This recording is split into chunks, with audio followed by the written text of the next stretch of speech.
Dans un tube à essai, contenant du zinc, on verse une solution d'acide chlorhydrique. On observe une effervescence. On en déduit qu'un gaz se dégage. On approche une allumette enflammée à la sortie du tube à essai. Une petite détonation se produit.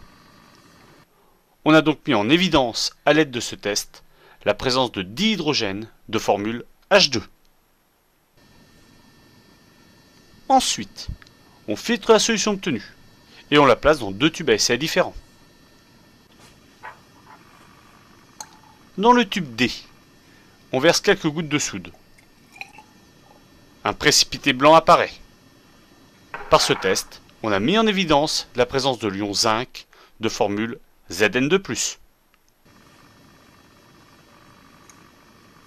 Dans le tube C, on ajoute quelques gouttes de nitrate d'argent.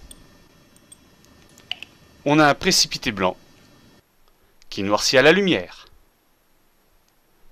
Par ce test, on a mis en évidence la présence de l'ion chlorure de formule Cl-. À l'aide de ces trois tests, les espèces qui sont présentes après la réaction entre le zinc et l'acide chlorhydrique sont le dihydrogène, les ions zinc et les ions chlorure. Le bilan de la réaction est donc zinc plus acide chlorhydrique donne dihydrogène plus chlorure de zinc. Sachant qu'une équation de réaction doit être obligatoirement équilibrée, aussi bien au niveau des atomes que des charges électriques.